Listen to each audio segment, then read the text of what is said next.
솔직히 말씀드리겠습니다. 우리가 지금까지 믿어왔던 노후의 기준은 대부분 착각이었습니다.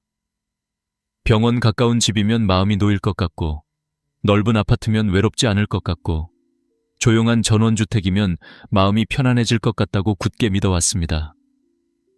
하지만 30년 넘게 수백 명의 어르신을 상담해온 한 노후 전문가는 미소도 없이 말했습니다. 그 생각이 노년을 가장 힘들게 만듭니다. 처음엔 그 말이 이해되지 않았습니다. 하지만 그는 수십 년 동안 실제 사람들의 노년을 지켜본 사람답게 아주 단호했습니다. 좋은 집에서 산다고 좋은 노후가 되지 않습니다. 병원 옆이라고 안전해지는 것도 아닙니다. 노후의 행복을 결정짓는 건 단 4곳이 집 근처에 있느냐 없느냐입니다. 이 말은 너무 단순해 보이지만 실제 사례를 들여다보면 무섭도록 정확했습니다. 요즘 이상한 현상이 벌어지고 있습니다. 평생 모은 돈을 들여 병원 앞 오피스텔로 이사한 분들이 1년도 못 버티고 뛰쳐나옵니다. 도심을 떠나 전원주택의 평화를 꿈꾸며 내려간 분들이 6개월 만에 다시 짐을 싸서 돌아옵니다. 실버타운에 수천만 원을 주고 입주한 분들까지도 2년 만에 나오곤 합니다. 모두 말합니다. 집은 좋았어요.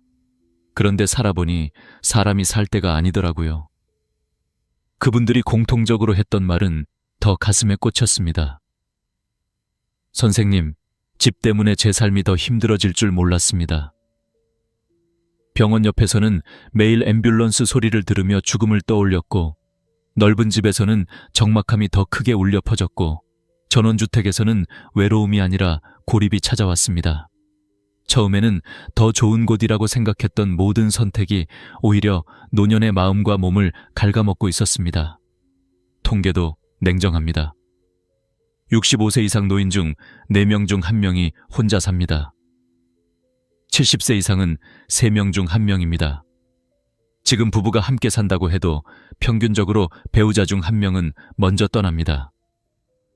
남겨진 한 사람은 8년에서 10년을 혼자 살게 됩니다. 그 10년을 어디서 어떤 환경으로 보내느냐에 따라 같은 10년도 천국이 되거나 지옥이 됩니다. 하지만 많은 사람들은 이렇게 말합니다. 나는 자식이랑 살 거야. 요양원 가면 되지. 그냥 여기서 버티다 죽지 뭐. 그러나 이 말들은 현실을 모르는 위험한 착각입니다.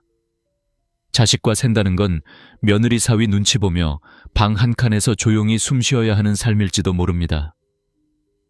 요양원은 건강할 때는 받아주지 않고 정작 들어가야 할 시기가 되면 판단력과 체력이 이미 무너진 뒤입니다. 지금 집에서 그냥 버티겠다는 말도 막연합니다. 10년 후에도 지금처럼 장을 보고 계단을 오르고 병원에 갈 수 있을까요? 집은 단순히 잠을 자는 공간이 아니라 남은 인생의 무대를 결정하는 결정적인 요소입니다. 전문가는 말했습니다. 사람들은 집값, 평수, 위치만 봅니다. 하지만 노후에는 그게 중요하지 않습니다. 복지관이 있느냐, 적당한 크기의 집이냐, 공원이 가깝냐, 동네 병원과 약국이 가까우냐. 이 4곳이 있으면 노후는 편안해지고 없으면 고통이 시작됩니다. 너무 단순해서 믿기 어려울지 모릅니다. 하지만 이 4가지가 노후 20년의 행복과 후회를 정확히 나누는 기준입니다. 이제 이 이야기를 듣는 여러분께 질문하고 싶습니다. 지금 사는 집은 10년 후에 내게도 괜찮은 집인가? 내가 늙었을 때 이 집이 나를 지켜줄까? 아니면 고립시킬까? 이런 질문이 떠오르기 시작했다면 이미 변화의 첫걸음을 내디딘 것입니다. 노후는 갑자기 오지 않습니다. 천천히 다가오기 때문에 위험하고 준비한 사람만이 그 시간을 편안하게 맞을 수 있습니다. 지금부터 한 할머니의 이야기를 들려드리겠습니다. 73세 강 할머니. 평생 검소하게 살았던 한 여성이 마지막 집을 찾아가는 여정을 통해 깨달은 노후의 진짜 기준.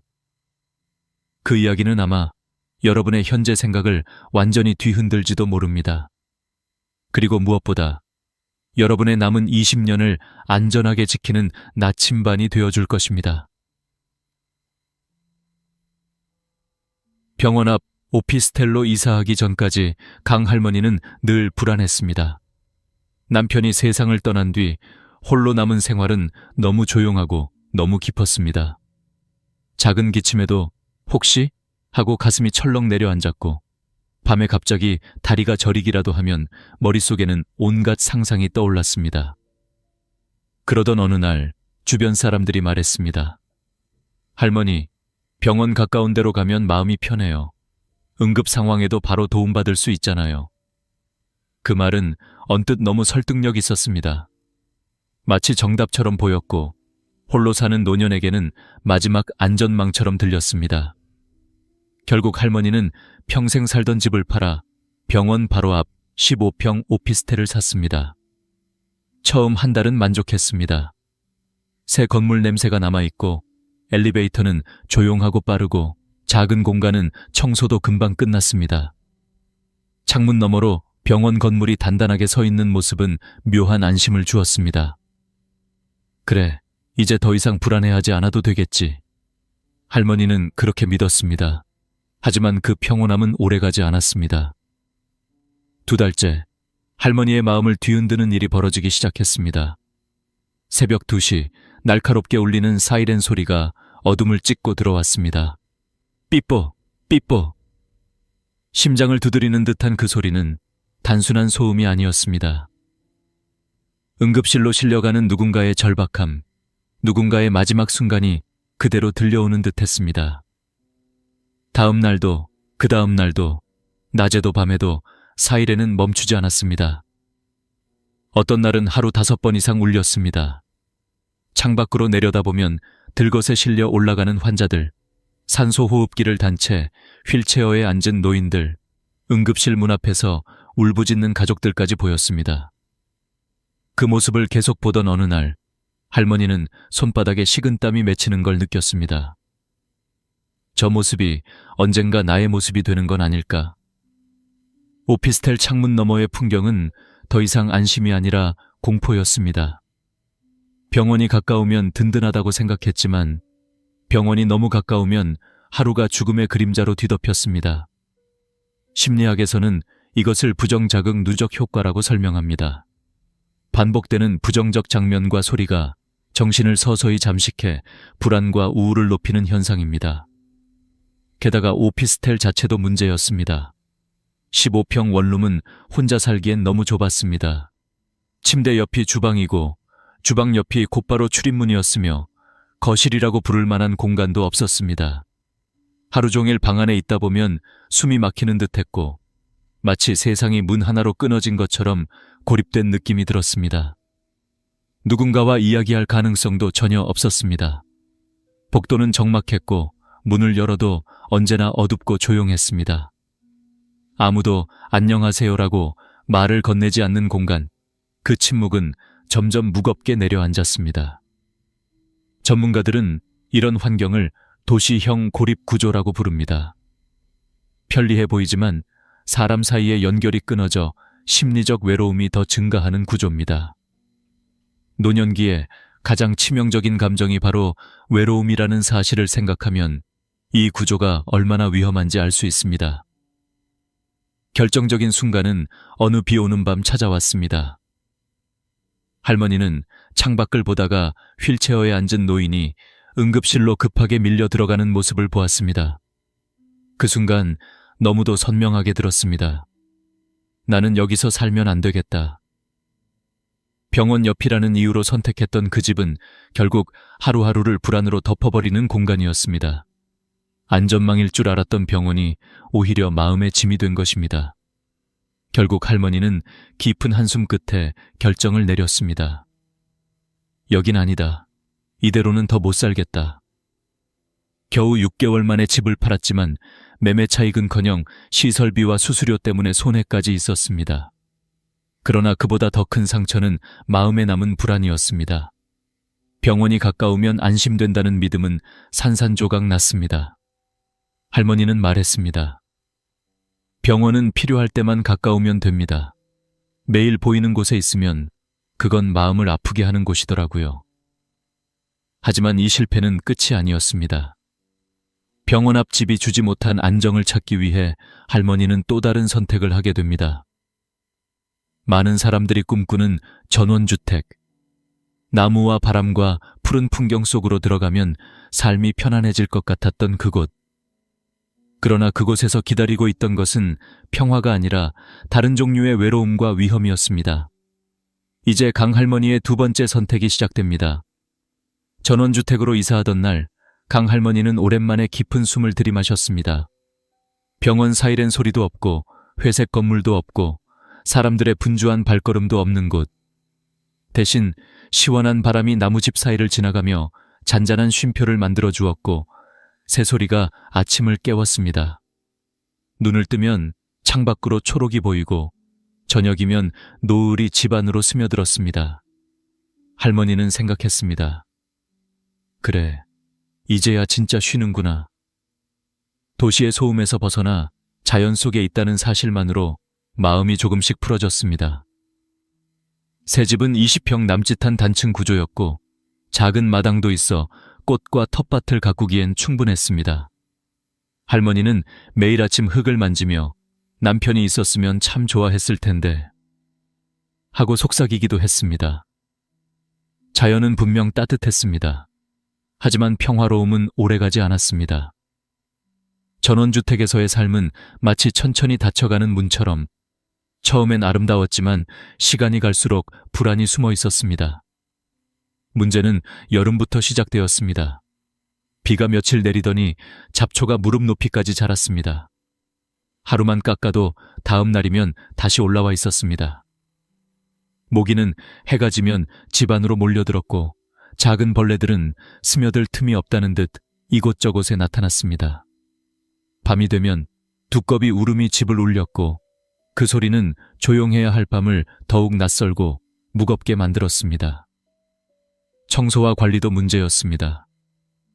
마당을 쓸고 잡초를 뽑고 낙엽을 치우는 일은 하루 이틀은 즐겁다고 느낄 수 있습니다. 하지만 그것이 매일 반복되고 허리는 점점 아파오고 손목에도 힘이 빠지기 시작하면 이야기가 달라집니다. 할머니는 점점 집을 돌보는 것이 아니라 집에 끌려다니는 것 같은 느낌을 받기 시작했습니다. 그러나 더 큰 문제는 따로 있었습니다. 바로 거리였습니다. 마트까지 차량으로 20분, 병원까지 30분, 약국까지 15분. 버스는 하루에 4번뿐이었고 시간표에 맞추지 못하면 한참을 기다려야 했습니다. 도시에서는 당연하게 걸어갈 수 있던 곳들이 이곳에서는 모두 차로 가야만 하는 거리가 되었습니다. 하지만 할머니는 운전을 하지 못했습니다.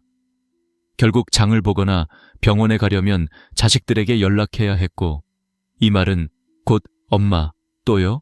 라는 미안함과 부담을 스스로 느끼게 되는 일이었습니다. 전문가들은 이것을 전원형 고립이라고 부릅니다.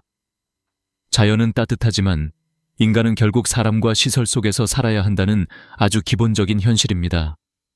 자연이 주는 위로보다 접근성이 주는 안정이 노년기에는 훨씬 중요합니다. 하지만 가장 무서운 순간은 어느 평범한 오후에 찾아왔습니다. 할머니는 마당에서 화분을 옮기다 발이 미끄러져 넘어졌습니다. 발목을 삐끗하며 바닥에 넘어졌지만 주변에는 아무도 없었습니다. 소리쳐도 들을 사람도 없고 바로 도와줄 이웃도 보이지 않았습니다. 20분, 30분, 40분. 마음속에 불안이 점점 커졌습니다. 여기서 이렇게 죽는 걸까? 이 생각이 가슴을 쳤습니다. 결국 할머니는 힘겹게 몸을 일으켰지만 그 순간 깨달았습니다. 자연은 아름답지만 노인을 지켜주지 않는다는 사실을. 그날 밤 할머니는 불 꺼진 집에서 혼자 앉아 있었습니다. 넓은 마당, 조용한 밤, 푸른 산. 그 모든 것이 더 이상 편안함이 아니라 고립의 풍경처럼 보였습니다. 외로움이 이렇게까지 무거울 수 있다는 것을 처음 느꼈습니다. 전문가들이 말하는 노년의 생존 공식이 있습니다. 노년의 적은 외로움이고 외로움의 뿌리는 고립이다. 결국 강 할머니는 또 결정을 내렸습니다. 한 번 더 이사를 해야 한다고. 다시 손해를 보더라도, 다시 짐을 싸더라도 노년을 안전하게 살아갈 수 있는 곳을 찾아야 한다고.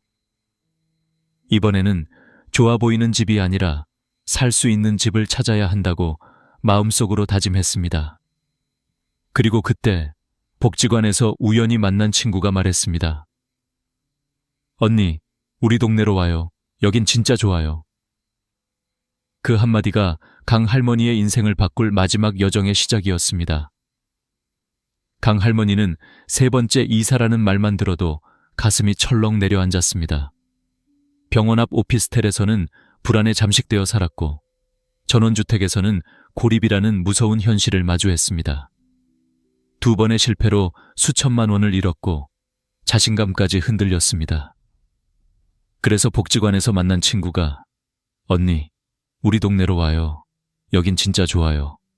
라고 말했을 때도 선뜻 마음이 움직이지 않았습니다. 혹시 또 실패하면 어떡하나, 이번에도 잘못 생각한 건 아닐까, 그런 불안이 더 컸습니다. 그러나 친구의 표정은 한치의 망설임도 없었습니다. 언니, 여긴 다 있어. 사람이 살아갈 때야. 이 말이 계속 머릿속을 맴돌았습니다. 친구가 사는 동네는 경기도의 한 중소도시였습니다. 도시처럼 복잡하지도 않았고 전원처럼 적막하지도 않은 곳. 그저 사람 사는 냄새가 은근히 배어있는 조용한 동네였습니다. 할머니는 반신반의하며 친구와 함께 그 동네를 둘러보았습니다. 걸어서 5분 거리에 복지관이 있었고 3분 거리에 작은 공원이 있었으며 5분만 걸으면 동네 의원과 약국이 보였습니다. 눈에 띄게 넓은 20평 아파트 단지들이 이어져 있었고 사람들이 오가는 모습이 자연스럽게 보였습니다.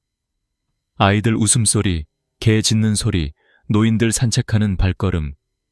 이 모든 일상의 소음들이 할머니를 묘하게 편안하게 만들었습니다. 언니, 여기 살아봐. 진짜 좋아. 친구의 말에 할머니는 조용히 고개를 끄덕였습니다. 이번에는 매매가 아닌 전세로 들어가 보기로 했습니다.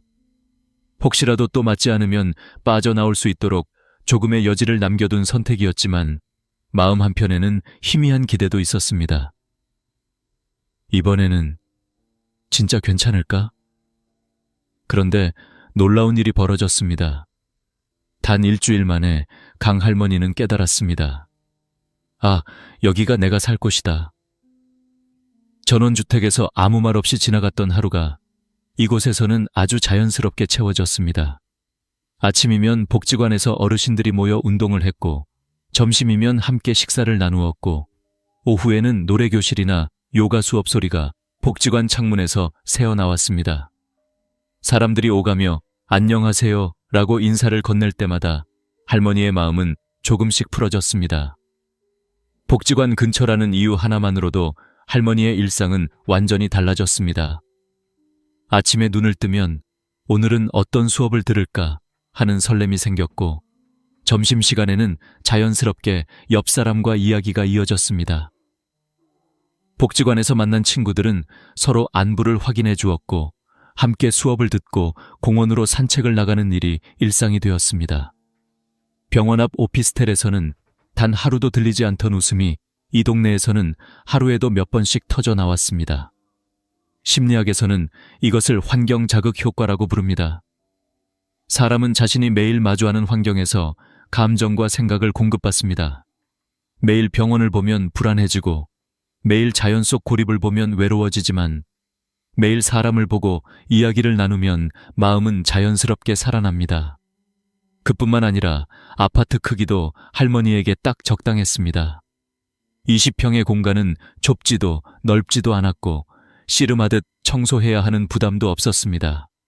집안은 단정하게 유지되었고 손님이 와도 어색하지 않을 만큼 안정감이 있었습니다. 아, 이 정도 크기가 딱 좋구나. 할머니는 매일 집안을 둘러보며 중얼거렸습니다. 공원도 큰 역할을 했습니다. 집에서 3분만 걸으면 나오는 작은 공원은 나무가 많고 벤치가 여러 개 있었고 저녁이면 어르신들이 모여 산책을 했습니다. 할머니도 그들 틈에서 천천히 걸었습니다. 걷는 동안 몸이 풀리고 이야기 나누는 동안 마음이 풀렸습니다. 어떤 날은 처음 만난 어르신이 할머니에게 귤을 나눠주며 자주 봐요 라고 말했는데 그 말 한마디에 괜히 눈물이 고였습니다. 전원주택에서는 하루 종일 사람 얼굴을 한 번도 못 본 날이 많았던 탓이었습니다. 마지막으로 동네 의원과 약국이 가까이 있다는 것은 생각보다 큰 안정감을 주었습니다. 몸이 조금 불편해도 택시를 부르지 않아도 되고 늘 보던 의사와 약사가 할머니의 변화를 알아주는 것이 너무 감사했습니다. 할머니, 오늘은 좀 괜찮으세요? 단순한 이 한마디가 마음을 얼마나 가볍게 하는지 할머니는 새삼 깨달았습니다. 이 4가지, 복지관, 적당한 크기의 집, 공원, 그리고 가까운 병원과 약국, 이 모두 있는 삶은 이렇게 평범해 보이지만 노년에게는 기적 같은 구조였습니다. 강 할머니는 3년째 그 동네에서 살고 있습니다. 이제는 하루하루가 불안이 아니라 감사로 채워집니다.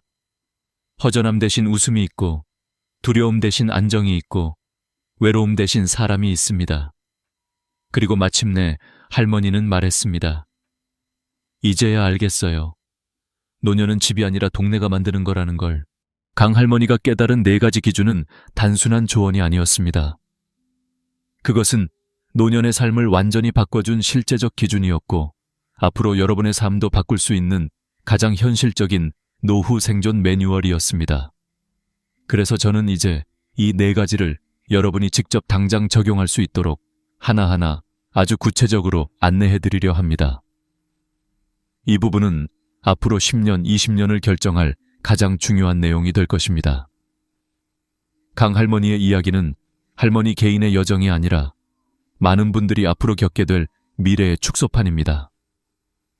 준비한 사람과 준비하지 않은 사람, 그 차이가 얼마나 무서운지 실제 사례는 너무 선명하게 보여줍니다. 노후는 언젠가 생각해봐야지 하며 미루다가 순식간에 찾아옵니다. 지금 괜찮다고 내버려두면 5년만 지나도 몸과 마음은 달라지고 지금 당연하게 느끼던 동네 환경은 갑자기 장벽처럼 느껴지게 됩니다. 그래서 지금부터 말씀드리는 작은 행동들을 조금씩 실천하면 여러분의 노후는 훨씬 안정적이고 훨씬 안전한 방향으로 바뀌게 됩니다. 먼저 복지관 확인하기입니다. 많은 분들이 자신이 사는 동네에 복지관이 있는지조차 모릅니다. 그러나 노년의 삶에서 복지관은 단순한 시설이 아니라 삶의 리듬을 만들어주는 생활의 중심이 됩니다. 강 할머니가 불안에서 벗어나 일상을 되찾을 수 있었던 가장 큰 이유도 복지관이었습니다. 스마트폰 검색창에 노인복지관 또는 시니어 복지관을 입력해보세요. 주소와 전화번호가 바로 나옵니다. 다음 주 하루만 시간을 내서 직접 방문해보세요. 어떤 프로그램들이 있고 식사는 어떻게 운영되는지, 어떤 연령층이 다니는지, 수업 참여는 어떻게 하는지 직접 눈으로 보고 직원에게 편하게 물어보면 됩니다. 대부분 무료이거나 아주 저렴합니다. 만약 거주지 근처에 복지관이 없다면 주민센터에 문의해 경로당 프로그램을 확인하세요. 규모는 작지만 이웃을 만날 수 있다는 점에서 매우 중요합니다. 노년에는 사람을 만날 이유가 많아야 합니다. 그 이유를 만들어주는 곳이 바로 복지관입니다. 2번째는 집 크기 점검하기입니다. 지금 사는 집을 둘러보세요. 지금은 괜찮아라는 생각이 오히려 가장 위험합니다. 30평 이상의 넓은 집은 관리가 힘들고 빈방이 많을수록 마음은 더 쓸쓸해집니다. 반대로 10평 이하의 작은 공간은 숨이 막혀 우울감을 높일 수 있습니다. 가장 이상적인 크기는 20평에서 25평입니다. 부부가 살기에도 충분하고 자녀나 손주가 잠시 방문해도 불편하지 않으며 관리 부담도 적습니다. 지금 사는 집이 이 범위를 벗어난다면 당장 이사하라는 뜻이 아니라 언젠가는 옮겨야 한다는 마음의 준비를 시작하라는 것입니다. 실제로 지금 사용하는 방이 몇 개인지, 관리비가 얼마나 나오는지, 청소에 얼마나 에너지를 쓰는지 점검해 보세요. 집 크기 하나만 바꿔도 노년의 삶은 크게 달라집니다. 3번째는 집 주변 환경 점검하기, 즉 동네를 걸어보는 것입니다. 이번 주말에 집 근처를 천천히 산책해 보세요. 공원은 가까운지, 벤치는 충분한지, 운동기구는 있는지, 나무는 많은지, 조명은 안전한지 직접 확인하세요. 집에서 공원까지 10분 이내면 매우 좋은 동네입니다. 20분 이상 걸린다면 노년의 걷기 습관을 유지하기 어려워집니다. 실제 연구에서도 가까운 산책 환경이 치매, 우울증, 심혈관 질환을 예방하는 데 결정적인 역할을 한다고 밝히고 있습니다. 강 할머니가 공원에서 매일 운동하며 친구를 만나고 웃음을 되찾을 수 있었던 것도 이 가까운 거리 덕분이었습니다. 노년의 몸은 환경이 주는 편안함에 반응합니다. 멀면 가지 않게 되고 안 가면 몸이 굳고 몸이 굳으면 외로움이 깊어집니다. 그래서 가까운 공원은 단순한 공원이 아니라 약국보다 강력한 치료제입니다. 네 번째는 동네 의원과 약국 확인하기입니다. 사람들은 대형 병원만 중요하다고 생각하지만 실제로 노년에 가장 자주 가는 곳은 동네 의원과 약국입니다. 감기, 소화 문제, 관절 통증 같은 사소한 불편은 동네 의원에서 해결해야 하고 이 거리가 멀면 생활이 불편해지기 시작합니다. 집에서 걸어서 10분 안에 의원이 있다면 매일의 작은 불안들이 크게 줄어듭니다. 걸어서 5분 이내에 약국이 있다면 큰 안심이 됩니다. 특히 약사와 친해지면 생활의 변화를 말할 수 있고 약사가 작은 조언만 해줘도 심리적 안정이 생깁니다. 강 할머니도 약국에서 할머니, 요즘은 어떠세요? 라는 말 한마디에 큰 위로를 받았다고 했습니다. 노년에는 가까운 병원이 마음의 안정이고 가까운 약국이 생활의 안전망입니다. 이 네 가지는 단순한 조언이 아니라 수십 년간 수백 명을 상담하며 검증된 기준입니다. 복지관, 적당한 크기의 집, 가까운 공원, 동네 의원과 약국. 이 네 가지가 모두 갖춰진 동네는 노년을 평온하게 만들고 네 가지가 하나도 없는 동네는 노년을 혼란스럽게 만듭니다.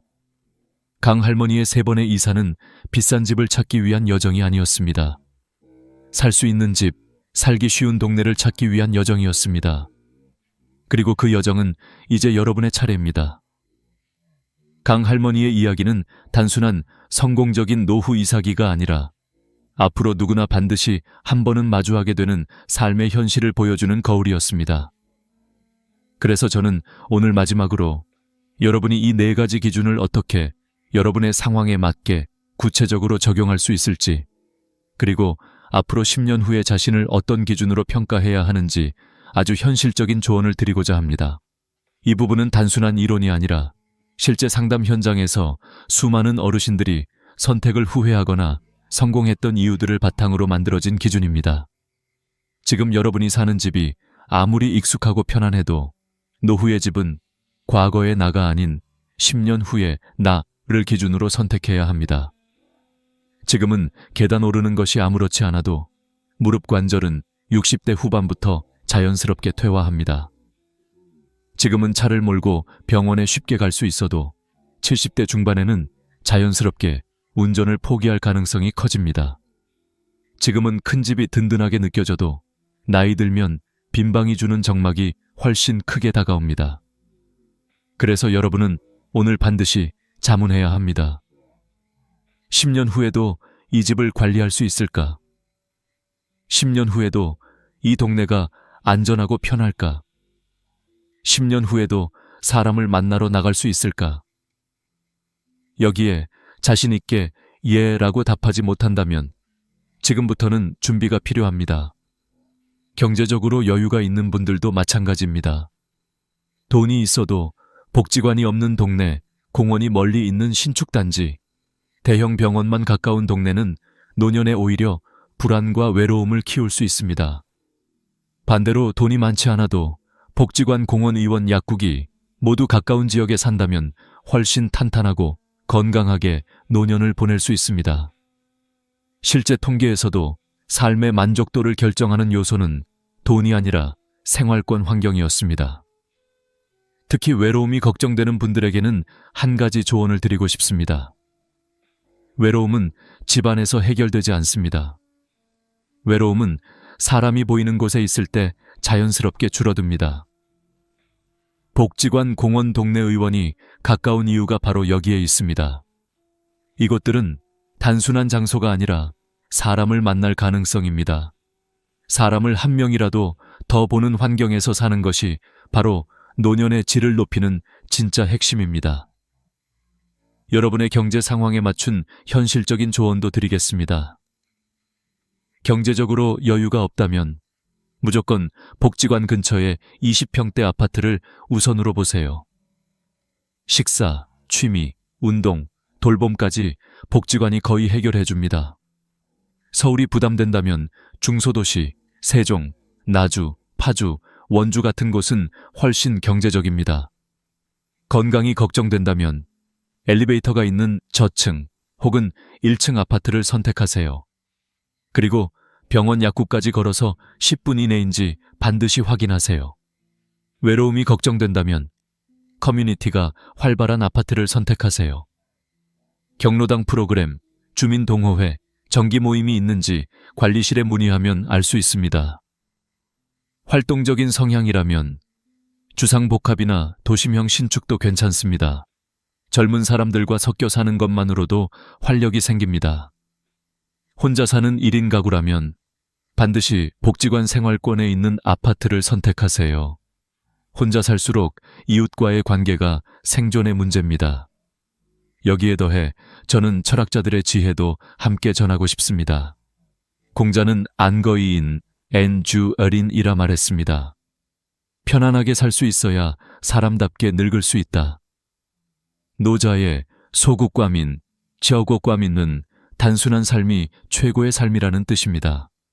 맹자의 지리불여인화, 딜리부르린흐는 가장 중요한 건 결국 사람이라는 뜻입니다. 아무리 좋은 집도 사람이 없다면 외롭습니다. 아무리 화려한 동네도 나를 불러줄 곳이 없으면 의미가 없습니다. 노후는 결국 사람이 보이는 곳에서, 내 몸이 편안한 곳에서 행복해집니다.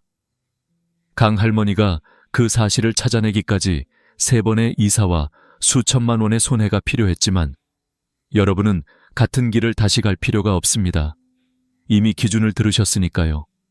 마지막으로 오늘 꼭 해주셨으면 하는 일이 있습니다. 작은 노트를 하나 꺼내서 이렇게 적어보세요. 1. 우리 동네 복지관은 어디에 있는가? 기. 지금 집 크기는 적당한가? 3. 집 주변에 공원 산책로가 있는가? 4. 집에서 병원 약국까지 걸어갈 수 있는가? 4가지 중 몇 개를 만족하시나요? 만약 4개 모두 만족한다면 정말 축하드립니다. 2-3개만 만족한다면 천천히 준비하는 단계입니다. 단 1개도 만족하지 않는다면 지금이 바로 계획을 세워야 할 때입니다. 여러분의 마지막 집은 단순한 건물이 아닙니다. 여러분의 남은 20년을 지켜줄 삶의 울타리입니다. 그리고 저는 여러분이 그 울타리 안에서 마지막까지 평온하고 따뜻하게 살아가시기를 진심으로 바랍니다. 오늘 영상이 여러분의 노후 준비에 조금이라도 힘이 되었다면 좋아요와 구독 부탁드립니다. 여러분의 작은 참여가 누군가에게는 큰 용기가 됩니다. 항상 건강하시고 다음 이야기에서 다시 찾아뵙겠습니다. 여러분, 솔직히 물어보겠습니다. 지금 이 나이, 지금 이 몸 상태로 한 번에 늙어버리는 나를 맞을 준비가 되어 있으십니까? 어떤 분들은 이 질문을 듣고 피하고 싶어집니다. 하지만 70세는 그냥 생일 하나 더 먹는 나이가 아니라 인생이 2갈래로 갈라지는 진짜 갈림길입니다. 한쪽 길로 가면 80, 90까지 살아도 스스로 걷고 생각하고 웃으면서 사는 삶이 기다리고 있습니다. 다른 쪽 길로 가면 마찬가지로 80, 90까지는 살지만 침대와 간병인, 병원이 일상이 되는 긴 만년이 기다리고 있습니다. 어느 길로 들어설지는 바로 지금 70 전후에 어떻게 사느냐로 결정됩니다. 요즘은 100세 시대라는 말이 너무 익숙합니다. 주변을 보면 90세, 95세까지 사는 분도 드물지 않습니다. 그래서 많은 분들이 이렇게 생각하죠. 의학이 좋아졌으니까 그냥 자연스럽게 오래 살겠지. 그런데 여기에는 잘 보이지 않는 함정이 하나 있습니다. 평균 수명과 건강 수명은 전혀 다른 이야기라는 점입니다. 평균 수명은 말 그대로 숨을 쉬고 있는 나이를 말합니다. 하지만 건강 수명은 내 발로 걸어 다니고 내 머리로 판단하고 남에게 크게 의지하지 않고 살 수 있는 나이입니다. 통계로 보면 건강 수명은 평균 수명보다 여러 해 짧습니다. 서류상으로는 85세, 90세까지 살아도 실제로 내 힘으로 사는 시간은 70대 중반에서 끊겨버리는 경우가 많다는 뜻입니다. 그리고 그 경계선에 서 있는 나이가 바로 70 전후입니다. 여러분도 이런 분들 보셨을 겁니다.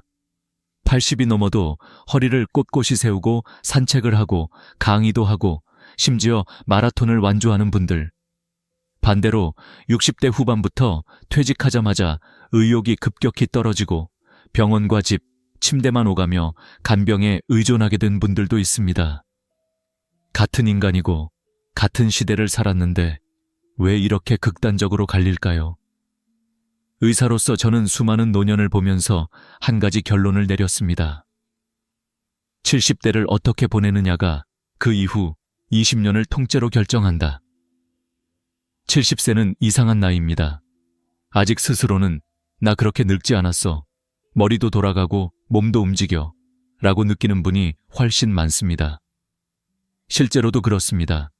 계단도 오를 수 있고 운전도 하고 글도 읽고 사람들과 이야기할 힘이 있습니다. 그래서 더 위험합니다.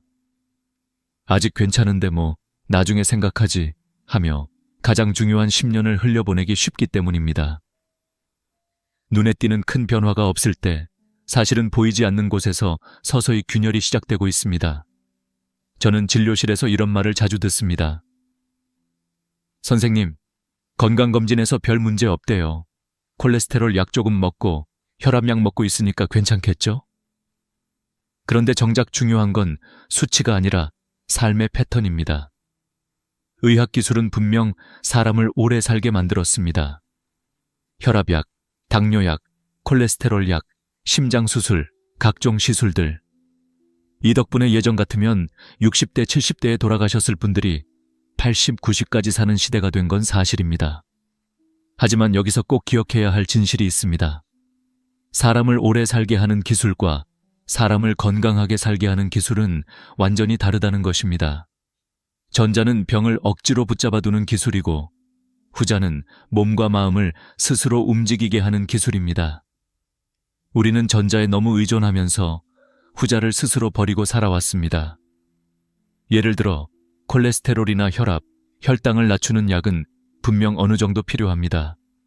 심근경색이나 뇌졸중 위험을 줄여주니까요.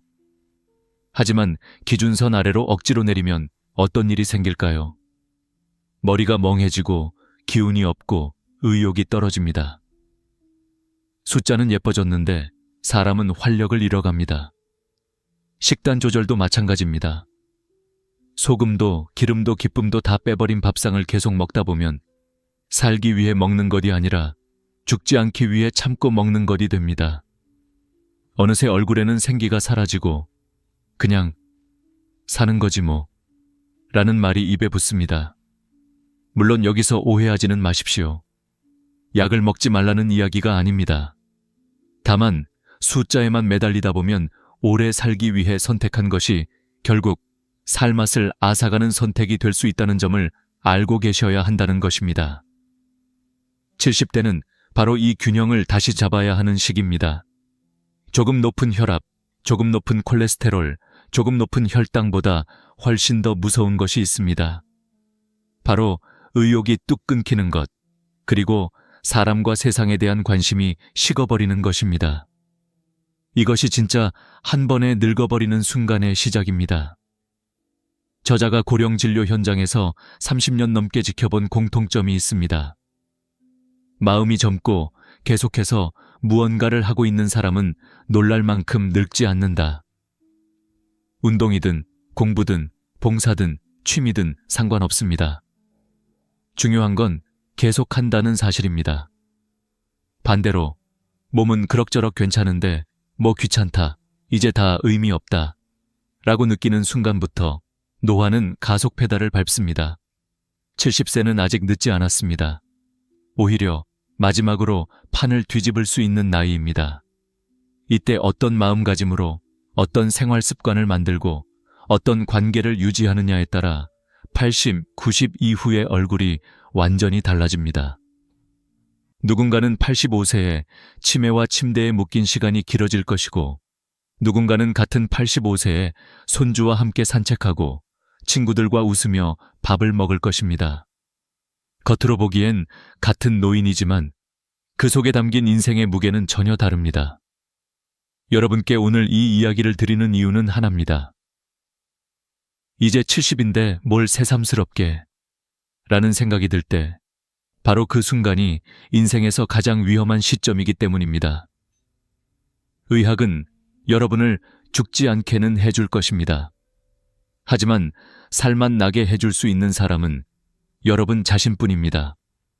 그리고 그 시작점은 바로 지금, 이 영상을 보고 있는 이 순간입니다.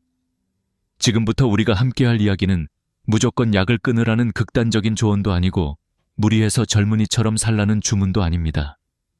다만 한 번에 늙지 않기 위해 지금 꼭 바꿔야 할 것들, 그리고 70대를 다시 현역처럼 살기 위한 마음가짐과 생활 방식에 대한 아주 현실적인 안내서입니다.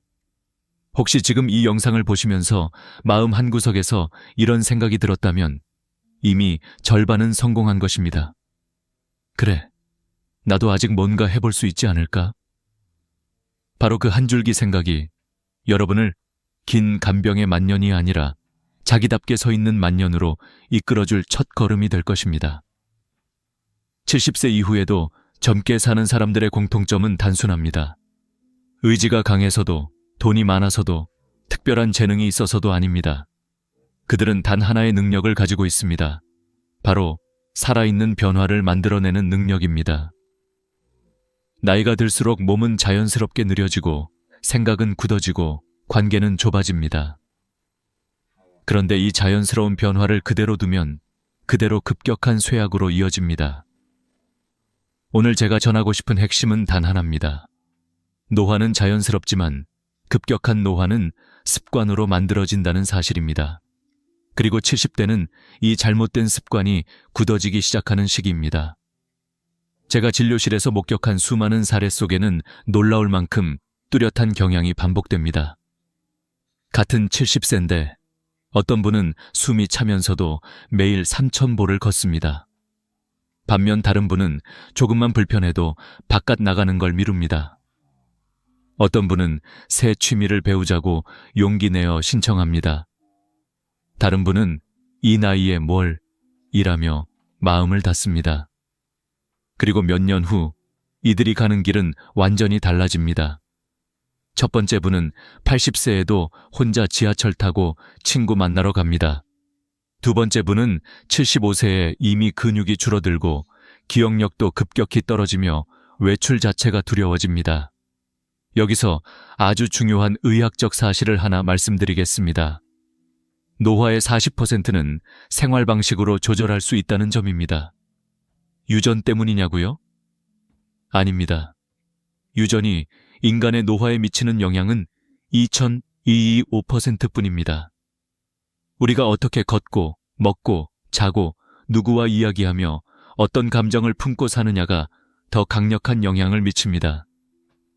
특히 근육과 뇌는 사용하지 않으면 바로 퇴화하는 기관입니다. 그래서 의사들은 항상 말합니다.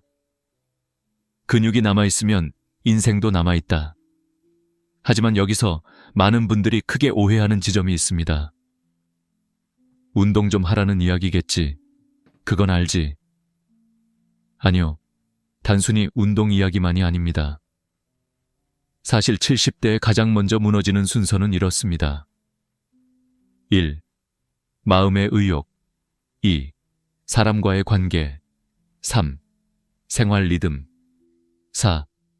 근육과 균형 감각. 뇌 기능, 즉 몸이 먼저 늙는 게 아니라 마음이 먼저 무너집니다. 귀찮다는 말을 입에 붙이는 순간 걷는 횟수가 줄고 외출 빈도가 줄고 대화량이 줄어들고 일정이 사라집니다. 그리고 이 네 가지가 동시에 줄어들면 뇌는 이 사람은 더 이상 활발히 살 생각이 없구나 라고 판단하고 기능을 급격히 감퇴시킵니다. 실제로 MRI를 찍으면 이런 패턴을 보이는 분들은 뇌의 해마와 전두엽 용적이 빠르게 줄어듭니다. 반대로 새로움을 만들어내는 삶은 뇌를 다시 깨우고 근육을 다시 활성화시킵니다. 2016년 하버드 의대 연구에서 70-85세 노인을 대상으로 매일 사람과 대화하고 새로운 활동을 하는 그룹과 집에서 혼자 지내는 그룹을 비교했습니다. 결과는 충격적이었습니다. 첫 번째 그룹은 1년 뒤 인지 기능이 30% 향상, 두 번째 그룹은 같은 기간 14% 감소. 이 차이는 나이가 아니라 생활 패턴의 차이였습니다. 이쯤에서 많은 분들이 묻습니다. 그럼 어떻게 바꿔야 하나요? 이제 70인데 다시 새롭게 시작하는 게 가능할까요? 가능할 뿐 아니라 이 시기가 마지막이 아니라 오히려 최고의 기회입니다. 왜냐하면 70대는 인생에서 처음으로 내 시간을 온전히 나를 위해 쓸 수 있는 나이이기 때문입니다. 일에서 물러났고 자식은 독립했고 부모는 이미 보내드렸고 남은 건 나 자신을 위한 시간입니다. 그런데 이 자유를 어떻게 쓰느냐에 따라 두 가지 마주한 미래가 만들어집니다. 하나는 멍하니 하루하루를 버티는 노년. 다른 하나는 70부터 다시 피어나는 제2의 전성기. 그리고 이 둘의 차이는 거창한 목표나 큰 결심에서 생기는 것이 아닙니다. 작은 하나의 선택에서 시작됩니다. 여기서 중요한 현실 이야기를 하나 들려드리겠습니다. 제 환자 중 71세에 혼자 살던 한 남성은 아내를 떠나보낸 후 갑자기 삶의 방향을 잃었습니다. 이 나이에 뭘 새삼 하며 집에만 있었습니다. 그런데 1년 뒤 그는 걷는 게 불편해져서 지팡이를 쓰기 시작했고 3년 뒤에는 무릎이 무거워 쉽게 넘어졌습니다. 결국 그는 스스로 외출하는 것이 어려워졌고 만남이 끊어지면서 기억력도 빠르게 떨어졌습니다. 76세에 그는 더 이상 집 밖을 나가지 않게 되었고 78세에는 치매 초기 판정을 받았습니다. 반대로 같은 동네에 살던 72세 여성은 남편을 먼저 보내고 우울해졌지만 복지관 요가 수업을 등록하고 일주일에 2번 글쓰기 강좌를 들으며 사람들을 만났습니다. 75세엔 동네 친구들과 작은 독서 모임을 만들었고 80세가 된 지금도 여전히 지하철을 타고 돌아다니며 스마트폰으로 사진도 배우고 있습니다. 그녀는 이렇게 말했습니다. 늙어서 뭘 한다는 게 아니라 뭘 하니까 늙지 않는 거예요. 여기서 우리가 반드시 기억해야 할 진리 하나가 있습니다. 나이를 먹는다고 외로워지는 게 아니다. 멈추기 때문에 외로워지는 것이다. 그리고 오늘 이 순간 여러분에게도 질문 하나를 드리고 싶습니다. 나는 지금 멈춰 있지 않은가? 만약 이 질문 앞에서 가슴이 조금 뜨끔했다면 그건 절망이 아니라 기회입니다. 왜냐하면 지금부터라도 다시 움직이면 뇌는 다시 성장하고 근육은 다시 붙고 마음은 다시 따뜻해집니다. 의학적으로도 증명된 사실입니다. 70대는 끝이 아니라 방향을 결정하는 마지막 분기점입니다. 그 문턱에서 다시 앞으로 갈 것인지 뒤로 미끄러질 것인지 그 선택권은 언제나 여러분에게 있습니다. 그리고 지금 여러분이 이 영상을 보고 있다는 사실 자체가 이미 한 걸음을 내디딘 것입니다. 이제 다음 부분에서는 어떻게 더 젊게, 더 건강하게, 더 인간답게 70대를 살 것인지 아주 구체적이고 실천적인 해법을 알려드리겠습니다. 70세 이후의 삶이 왜 이렇게 극명하게 갈리는지 그 근본적인 이유를 조금 더 깊이 들여다보면 하나의 공통된 핵심이 드러납니다. 바로 생활의 구조입니다. 우리가 어떤 환경에서, 어떤 리듬으로, 어떤 사람들과 관계를 맺으며 사느냐가 늙음의 속도를 정합니다. 그래서 오늘 이 부분에서는 단순한 조언이 아니라 실제로 사람이 어떻게 무너지고 어떻게 다시 일어서는지 The very real, Living Mechanics of Aging, 그 구조를 해부하듯 보여드리겠습니다. 먼저 많은 분들이 심각하게 오해하는 것이 있습니다. 나는 건강하니까 아직 괜찮아. 아니요. 건강해서 괜찮은 게 아니라 구조가 버티고 있어서 괜찮은 것입니다. 직장에서 받던 역할, 가족 안에서의 책임, 사회적 관계, 반복되는 일정이 여러분을 지탱해주고 있었던 것입니다. 그런데 70세를 전후해 이 구조가 한꺼번에 무너집니다. 은퇴로 역할이 사라지고 사회적 관계는 크게 줄고 자녀들은 독립하고 일상의 일정도 흐트러집니다. 몸이나 뇌가 갑자기 늙는 게 아니라 삶의 구조가 먼저 붕괴되면서 그 영향이 몸과 마음에 밀려오는 것입니다. 이걸 설명하기 위해 의학적으로 아주 흥미로운 연구가 있습니다. 2014년 미국 듀크대 연구팀은 70세 이상 노인 1,800명을 5년간 추적했습니다. 그들은 참가자들의 질병 상태보다 생활 구조를 더 세밀하게 관찰했습니다. 그리고 충격적인 결론을 발표했습니다. 노년기 건강을 결정하는 가장 중요한 요인은 질병이 아니라 생활 구조다. 구체적으로 보면 규칙적 일정이 있는 사람은 5년 후 독립적 생활 유지 가능성이 83%, 일정이 불규칙한 사람은 단 29%, 매일 사람을 만나는 사람은 우울증 발병률 7%, 일주일에 한 번 이하로 대화하는 사람은 28%, 외출을 주 4회 이상 하는 사람은 5년 뒤 치매 위험 70% 감소. 여러분, 숫자는 거짓말을 하지 않습니다. 즉, 혼자 살아도 문제가 아니다. 고립이 문제이고 고립은 생활 구조 붕괴의 결과라는 것입니다. 이제 실제 사례를 하나 깊이 있게 들려드리겠습니다. 여러분이 충분히 공감할 수 있도록 실제 노년이 어떻게 무너지고 어떻게 되살아나는지 있는 그대로 펼쳐 보이겠습니다. 서울에서 73세로 혼자 살던 한 할머니가 있었습니다. 남편을 먼저 떠나보내고 아이들은 모두 외국에 있어 혼자 생활하게 되었습니다. 처음 몇 달은 괜찮았습니다. 집이 조용하고 하고 싶은 걸 할 수 있는 자유를 느꼈습니다. 그런데 자유는 곧 고립이 되기 시작했습니다. 아침에 일어나는 시간이 불규칙해졌습니다. 하루 종일 말 한마디 하지 않는 날이 열흘씩 이어졌습니다. 장 보러 나가는 것도 귀찮아져 배달로 때우기 시작했습니다. 그러던 어느 날 갑자기 가슴이 답답해져 응급실에 실려갔습니다. 검사 결과는 특별한 문제 없음. 하지만 의사는 단호하게 말했습니다. 이분은 지금 몸이 아픈 게 아니라 삶이 아픕니다. 여기서 많은 분들이 고개를 끄덕일 것입니다. 왜냐하면 이 패턴은 너무나 흔하기 때문입니다. 그리고 이 흐름은 결국 하나의 결말로 이어집니다. 의욕 상실, 활동 감소, 근육 감소, 낙상 증가, 외출 두려움, 관계 단절, 우울, 인지 저하, 급격한 노화. 하지만 반대로 구조만 다시 세우면 놀라운 변화가 찾아옵니다. 다른 예를 보겠습니다. 71세에 혼자가 된 한 할아버지는 스스로에게 약속을 하나 했습니다. 하루에 무조건 사람 3명에게 인사하겠다. 아주 단순한 약속이었지만 이 행동이 그의 구조를 다시 세웠습니다. 매일 산책을 시작했고 자연스럽게 동네 주민과 얼굴을 익혔습니다. 복지관에 등록하고 서예반을 듣고 주 2회는 문화센터에 갔습니다. 6개월 후 그는 완전히 달라졌습니다. 식욕이 돌아왔고 수면의 질이 개선되고 혈압과 혈당도 스스로 조절될 만큼 안정되었습니다.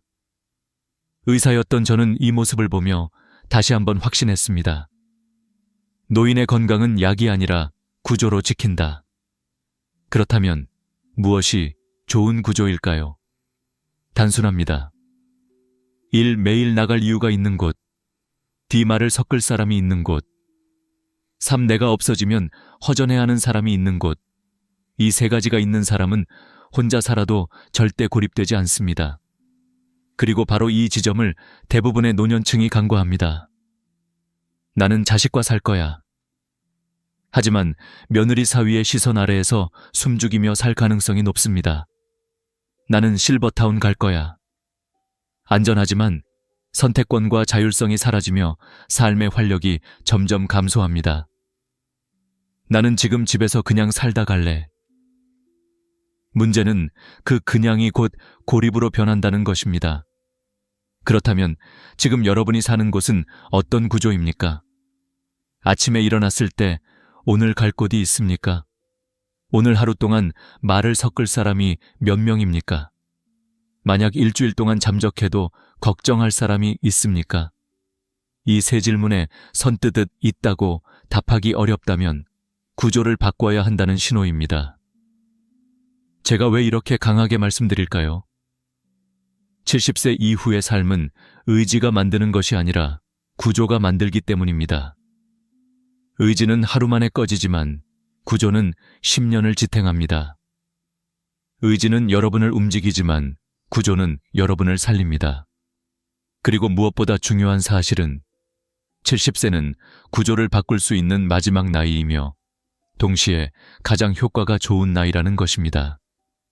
뇌의 가소성, 근육 회복력, 사회적 적응력, all of these는 70대까지 유지되지만 80대부터는 급격히 떨어집니다. 여러분이 지금 구조를 바꾸면 80대에 살아있는 사람이 됩니다. 하지만 지금 그대로 두면 80대에 세상에서 잊혀진 사람이 됩니다. 이제 다음 부분에서는 실제로 가장 효과가 높았던 70대 구조 재건 5단계 모델을 구체적으로 보여드리겠습니다. 이걸 실천한 분들은 80세, 90세에도 놀라운 활력을 유지하며 늙지 않는 노년을 살아냈습니다. 지금부터 말씀드릴 내용은 그동안 의료심리 노년학 연구에서 반복적으로 증명된 사실이자 제가 30년간 진료실에서 직접 목격한 늙지 않는 사람들의 공통 공식입니다. 여러분이 70세든 75세든 혹은 이미 80세에 가까워졌든 상관없습니다. 삶의 구조를 다시 세우면 인간은 다시 살아납니다. 이 공식은 단순하지만 삶 전체를 바꿉니다. 이름하여 70대 구조 재건 5단계 모델기입니다. 이 모델을 실천한 분들은 10년 뒤에도 기적처럼 활발한 삶을 살았습니다. 반대로 이 5단계 중 어느 하나라도 무너지면 노화가 순식간에 가속됩니다. 이제 그 구조를 하나씩 풀어보겠습니다. 첫째, 아침을 다시 설계하는 것입니다. 사람은 아침을 어떻게 보내느냐에 따라 하루의 질이 결정되고 하루의 질이 쌓여 그 사람의 노년을 만들게 됩니다. 70대에 무너지는 가장 대표적인 신호는 아침 일어나는 시간이 뒤죽박죽된다는 것입니다. 오늘은 피곤하네. 좀 더 자자. 어제 늦게 잤으니까 오늘은 느긋하게. 이렇게 리듬이 흔들리기 시작하면 생체시계가 무너집니다. 그리고 생체시계의 붕괴는 곧 기억력, 저하, 우울감, 상승, 심혈관계, 불규칙성, 식욕 감소로 이어집니다. 반대로 매일 일정한 시간에 일어나고 아침 햇빛을 받고 간단한 루틴을 만들면 뇌는 다시 살아납니다. 단 7일만 실천해도 수면 깊이가 달라지고 3주만 지속하면 혈압 혈당이 안정되며 6주가 되면 우울감이 현저히 감소합니다. 아침은 노년의 엔진이 아니라 브레이크가 풀리는 시동 버튼과 같습니다. 이 버튼을 누르지 않으면 하루 전체가 움직이지 않습니다. 둘째, 매일 바깥으로 나가는 이유를 만드는 것입니다. 여러분도 잘 아실 겁니다. 70세 이후에 가장 위험한 말은 오늘은 그냥 집에 있자 입니다. 이 말이 반복되면 뇌는 아주 오해하기 쉬운 신호를 받습니다. 이 사람은 외부 세계에 관심이 없다. 그러면 뇌는 생존 모드로 들어가 불필요한 기능부터 줄입니다. 의욕, 식욕, 감정, 균형 감각. 특히 균형 감각은 1년 안에 30%나 떨어질 수 있고 이는 낙상으로 이어져 노년기에 가장 위험한 사망 원인 중 하나인 고관절 골절로 연결됩니다. 반대로 특별히 볼 일이 없어도 외출 습관을 만들면 뇌는 다시 활동 모드를 켭니다. 매일 2030분만 걸어도 해마, 기억 담당 부위의 위축 속도가 절반으로 감소합니다. 공원, 복지관, 시장, 동네 카페, 목적은 상관없습니다. 중요한 건 매일 나가는 것입니다. 집안의 고립은 몸을 병들게 하고 세상과의 연결은 삶을 기적처럼 회복시킵니다. 셋째, 말을 나눌 사람을 반드시 만드는 것입니다. 노년기의 뇌가 가장 빠르게 무너지는 때는 언제일까요? 정답은 말을 하지 않는 기간이 길어질 때입니다. 인간의 언어 기능은 뇌의 가장 넓은 영역을 사용합니다. 그래서 말을 적게 하면 뇌는 즉시 위축됩니다. 실제로 2020년 일본 도쿄대 연구에서 65세 이상 노인 1200명을 조사했는데 하루 대화량이 300단어 이하인 사람은 치매 위험이 3배 증가, 하루 1000단어 이상 말하는 사람은 기억력이 37% 향상되었습니다. 여기서 중요한 건 깊은 대화가 아닙니다. 동네 슈퍼에서 가격을 묻는 말, 공원에서 오늘 날씨 좋네요 라고 건네는 말, 복지관에서 강사에게 인사하는 말. 이런 짧은 대화의 조각들이 뇌를 살립니다. 말을 하기 위해 외출을 하고 외출을 하면서 관계를 만들고 관계가 다시 마음의 의욕을 깨우는 선순환이 만들어집니다.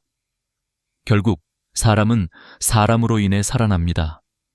넷째, 주 2회 3회 가벼운 활동을 일정에 넣는 것입니다. 여기서 말하는 활동은 헬스장이나 격한 운동이 아닙니다. 요가, 라인댄스, 서예, 글쓰기, 컴퓨터 교육, 배드민턴, 복지관 체조, 취미 동아리. 중요한 것은 몸과 뇌가 동시에 작동하는 활동이어야 한다는 것입니다. 이런 활동은 노년의 뇌를 가장 강력하게 젊게 만드는 자극입니다. 2018년 하버드 연구는 신체 활동 플러스 사회 활동을 동시에 하는 노인은 그렇지 않은 노인보다 8년 후 치매 위험이 무려 89% 감소한다는 결과를 발표했습니다. 즉, 혼자서 하는 운동은 50점, 사람들과 함께하는 가벼운 활동은 100점짜리 백신입니다.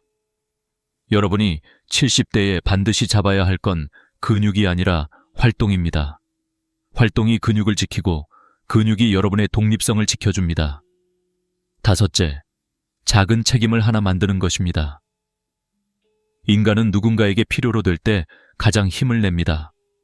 그래서 책임은 노년의 생명줄입니다. 여기서 말하는 책임은 큰 것이 아닙니다. 예를 들어 동네 독서 모임에 출석, 복지관 서예반의 준비물 챙기기, 매주 수요일에 친구에게 안부 전화하기, 작은 텃밭 가꾸기, 반찬 만들어서 이웃과 나누기. 이 작은 책임들은 뇌에게 이렇게 말하는 신호가 됩니다. 나는 아직 이 세상에 역할이 있다.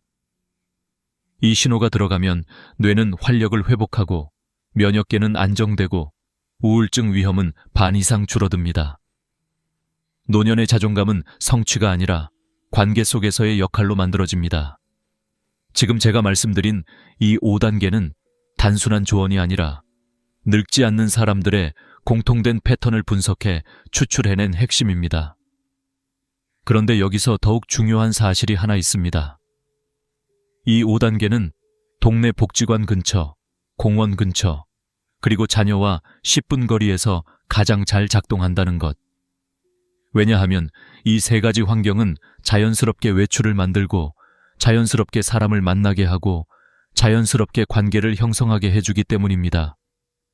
즉, 내가 노력하지 않아도 삶의 구조가 나를 살리는 시스템입니다. 이제 여러분도 스스로에게 물어볼 때가 되었습니다. 나는 지금 어떤 구조 속에서 살고 있는가? 내 삶은 나를 지치게 하는 구조인가? 살려주는 구조인가? 지금 바꾸지 않으면 5년 뒤, 10년 뒤 나는 어떤 모습으로 살고 있을까?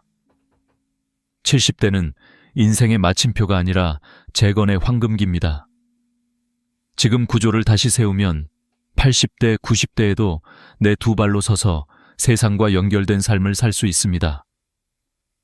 이제 다음 부분에서는 이 세 가지 장소, 복지관 근처, 소형 아파트, 공원 옆 저층 아파트, 그리고 자녀와 걸어서 10분 거리, 가외, 가장 강력한 노년 생존 구조인지 실제 사례와 심리 철학적 근거로 분석해드리겠습니다. 지금부터는 많은 노년 전문가와 의사들이 한 목소리로 강조하는 세 가지 장소, 즉 복지관, 도보, 10분 거리 소형 아파트, 공원 옆 2에서 3층 저층 아파트, 자녀와 걸어서 10분 거리, 이 세 환경이 왜 노년 생존의 3대 구조인지 깊이 있게 파헤쳐 보겠습니다. 단순히 좋다가 아니라 실제 사람들의 삶이 어떻게 바뀌었는지, 심리학, 의학, 사회학적으로 어떤 작용을 하는지 여러분이 스스로 납득할 수 있을 만큼 구체적으로 설명해 드리겠습니다. 먼저 복지관 10분 거리 소형 아파트입니다. 많은 분들이 소형 아파트라고 하면 불편하지 않을까? 좁으면 답답하지 않을까? 라고 생각합니다. 하지만 노년의 공간은 넓을수록 외로움도 커집니다. 큰 집은 유지 관리가 어렵고 빈 방이 많아질수록 고독감이 깊어집니다. 반대로 15와 20평대 소형 아파트는 혼자 살기 딱 맞는 크기입니다. 움직임이 적당하고 관리가 쉽고 청소도 부담되지 않습니다. 무엇보다 중요한 건 복지관과의 거리입니다. 복지관은 단순한 시설이 아니라 노년의 사회 회복실입니다. 여기엔 놀라운 데이터가 있습니다. 복지관을 주 3회 이상 이용하는 노인은 우울증 위험이 64% 감소, 일 평균 천천보 이상 증가, 인지기능 저하 속도 40% 완화, 낙상 위험 절반으로 감소. 이 효과들은 약으로도 만들 수 없습니다. 복지관은 여러분을 걷게 하고 말하게 하고 사람과 연결하게 하고 하루의 리듬을 만들게 합니다. 즉, 노년의 4가지 생명줄, 활동, 관계, 리듬, 자존감을 한 번에 공급하는 곳입니다. 여기에 거리가 10분이라는 것이 결정적입니다. 버스를 타야 하거나 차를 몰아야 하거나 경사가 있거나 20분 이상 걸린다면 오늘은 그냥 쉬자라는 말이 입 밖으로 나오기 시작합니다. 하지만 10분 거리는 다릅니다. 비가 와도 몸이 조금 무거워도 걷는데 부담 없는 거리입니다. 이 10분은 여러분의 10년을 바꿉니다. 다음은 공원 옆 2에서 3층 저층 아파트입니다. 의학계에서는 10년 전부터 공원을 약이 없는 병원이라고 부릅니다. 수많은 연구가 이를 증명합니다. 공원 접근성이 높은 노인은 사망률이 실리 제20% 감소, 스트레스 호르몬, 코르티솔, 수치 34% 감소, 우울감 48% 감소, 하루 걷기 시간이 최소 35분 증가, 즉 공원은 걷게 만들고 걷기는 뇌를 살립니다. 여기서 왜 2세 3층이냐는 질문을 많이 받습니다. 답은 아주 단순하면서도 중요합니다. 엘리베이터가 고장나도 계단으로 오르내릴 수 있는 마지막 허용 층수가 바로 2의 3층입니다. 70대 이후 가장 위험한 상황은 움직이기 싫어지기 시작하면서 계단이 무서워지는 것입니다. 5다 7층에 사는 분 중 절반 가까이가 어느 순간 계단을 포기하고 그 다음은 외출을 포기합니다. 외출을 포기하면 관계가 끊어지고 관계가 끊어지면 뇌가 급격히 죽어갑니다. 반대로 2세 3층은 매일 자연스럽게 운동을 만들어줍니다. 계단 2층만 오르내려도 하루 30분 걷기와 비슷한 효과가 발생합니다. 계단은 노년의 최고의 무료 헬스장입니다. 그리고 마지막으로 자녀와 걸어서 10분 거리입니다. 여기서 많은 오해가 생깁니다. 가까우면 좋지, 같이 살면 더 좋지 않나요? 아닙니다. 노년의 심리 구조는 여리면서도 복잡합니다. 사람은 나이가 들수록 관계의 거리 조절이 매우 중요해집니다. 너무 가까우면 서로의 일상에 과도하게 개입하게 되고 상처가 쌓입니다. 너무 멀면 긴급 상황에 도움을 받을 수 없고 고립됩니다. 그래서 가장 좋은 거리가 바로 걸어서 10분입니다. 너무 가깝지 않아 서로 부담이 없고 너무 멀지 않아 응급시 즉시 도울 수 있는 거리. 일본에서는 이를 고슴도치 거리라고 부릅니다. 심리학자 쇼펜하우어가 말한 고슴도치 딜레마. 너무 가까우면 서로 찌르고 너무 멀면 얼어 죽는다. 이 말이 노년에게 가장 정확하게 들어맞습니다. 여기서 중요한 건 부모와 자식 모두에게 독립성을 주면서도 연결을 유지할 수 있는 거리라는 점입니다. 아침에 손주와 우연히 마주칠 수도 있고, 일요일에 자연스럽게 같이 밥 먹기 좋고, 몸이 안 좋은 날 전화를 하면 즉시 달려올 수 있습니다. 자녀와 동거하는 노인의 스트레스는 생각보다 훨씬 높습니다. 갈등, 세대 차이, 생활 방식 차이, 이 모든 것이 노년의 마음을 약하게 만들고 우울감을 증가시킵니다. 반면 독립된 삶을 유지하되 가까이 사는 이 구조는 관계의 최적 온도를 유지합니다. 따뜻하지만 뜨겁지 않은 거리. 이 거리에서 노년의 마음은 가장 안정됩니다. 지금 설명드린 세 가지 장소는 단순히 살기 좋은 곳이 아니라 노년의 생리학, 심리학, 사회적 행동 연구가 교차되는 지점입니다. 즉, 이 세 환경은 외출을 자연스럽게 만들고, 말을 자연스럽게 하게 만들고, 관계를 자연스럽게 이어주고, 책임을 자연스럽게 느끼게 하고, 하루의 리듬을 자연스럽게 만들기 때문입니다. 다시 말해, 여러분이 노력하지 않아도 환경이 여러분을 살립니다. 다음 부분에서는 이 세 환경을 실제로 선택한 사람들이 어떻게 10년 뒤 완전히 다른 삶을 살았는지, 그리고 여러분이 오늘 당장 무엇부터 시작해야 하는지를 아주 구체적으로 안내해드립니다.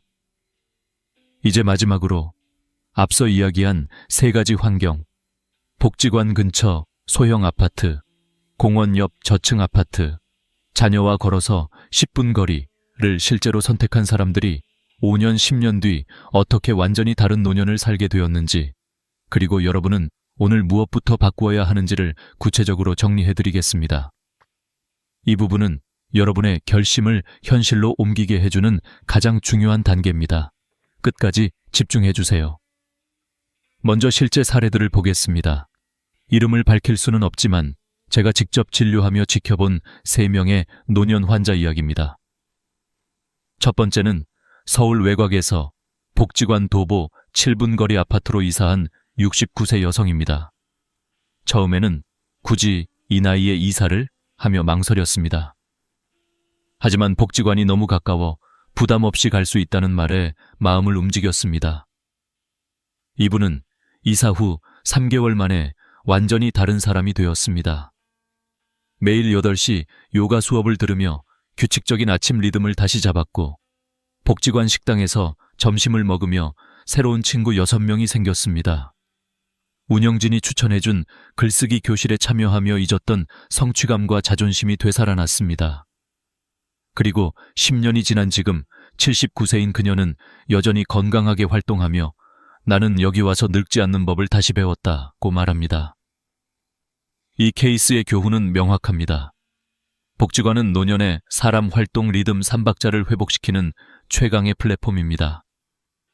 두 번째는 공원 옆 3층 아파트로 자리를 옮긴 72세 남성입니다. 이분은 원래 허리가 좋지 않아 걷기를 거의 하지 않던 분이었습니다. 하지만 공원 입구가 문 앞에서 1분 거리였기 때문에 조금만 걸어볼까로 시작했습니다. 하루 5분 걷기, 10분 걷기, 20분 걷기로 이어지면서 그의 몸은 6개월 만에 놀라운 변화를 보였습니다. 수면의 질이 나아지고 약 3kg의 지방이 줄고 혈압이 정상화됐습니다. 무엇보다 정신이 맑아지고 감정이 부드러워졌습니다. 이분은 이렇게 말했습니다. 공원이 바로 집 앞에 있으니까 생각할 필요가 없어요. 그냥 나가면 되니까요. 그렇습니다. 노년의 변화는 의지가 아니라 환경이 만든다는 사실. 이 케이스는 그 진실을 가장 명확하게 보여줍니다. 세 번째는 자녀와 걸어서 9분 거리로 이사한 75세 여성입니다. 이분은 원래 자녀와 동거하며 며느리와 갈등이 심했습니다. 사소한 생활 방식 차이로 스트레스를 받고 자기 방에만 틀어박혀 점점 우울해졌습니다. 그러다 지인의 권유로 같이 살지 말고 가까이 살라는 조언을 듣고 용기를 냈습니다. 1년 뒤 그분은 제게 이렇게 말했습니다. 같이 살 때는 매일 상처받았어요. 근데 가까이 사니까 서로 사랑이 보이더라고요. 이 독립된 거리 덕분에 그녀는 일상을 되찾았고 자녀는 부담 없이 부모를 돌볼 수 있게 되고 손주들과도 더 따뜻하게 관계를 이어갔습니다. 이 케이스가 말하는 건 단 하나입니다. 부모-자식 관계는 가까울수록 좋은 것이 아니라 적당한 거리에서 가장 깊어진다. 여러분, 이렇게 완전히 다른 새 삶을 만든 결정적 요인은 아주 단순합니다. 바로 환경을 바꿨다는 것. 환경이 바뀌자 그 환경이 그들을 다시 살렸습니다. 여기에서 마지막으로 제가 강하게 강조하고 싶은 것은 다음의 세 문장입니다. 1. 노년은 의지로 사는 것이 아니라 구조로 산다. 2. 구조는 스스로 만드는 것이 아니라 환경이 만든다. 3. 환경을 바꾸는 것은 어렵지만 한번 바꾸면 10년이 바뀐다. 그러면 이제 여러분께 묻고 싶습니다. 여러분은 어떤 10년을 살고 싶습니까? 누구에게 의지하지 않고 스스로 두 발로 서 있는 노년을 원하십니까? 아니면 침대와 간병, 고립 속에 흐릿해지는 기억 속에서 10년을 보내고 싶습니까? 선택은 언제나 지금 이 순간입니다. 그럼 지금 바로 실천해야 할 구체적인 행동 3단계를 안내해드리겠습니다. 오늘 이 영상을 본 분들이 가장 많이 변화를 경험한 단계입니다. 첫째, 복지관 지도 검색하기. 인터넷에서 내 동네 복지관을 검색해 지금 당장 어떤 프로그램이 있는지 확인하세요. 전화해보세요. 내일 가봐도 되나요? 라고 물어보면 됩니다. 처음에는 어색하지만 한 달만 다니면 그곳이 여러분의 제2의 집이 됩니다. 둘째, 공원 접근성 체크하기. 지금 사는 집이든 이사할 집이든 공원이 가까운지 꼭 확인하세요. 공원까지의 거리보다 중요한 것은 매일 걸을 수 있는가입니다. 2세 3층 저층 아파트인지도 확인하세요. 이 작은 조건 하나가 여러분의 다리를 10년 더 지켜줍니다. 셋째, 자녀와 적당한 거리 협의하기. 동거는 갈등을, 지나친 거리는 고립을 만듭니다. 이제는 거리를 조절할 때입니다. 전화로 이렇게 말해보세요.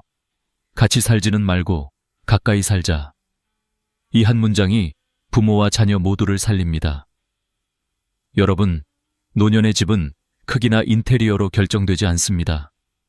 여러분의 일상의 온기를 채워줄 수 있는가로 결정됩니다.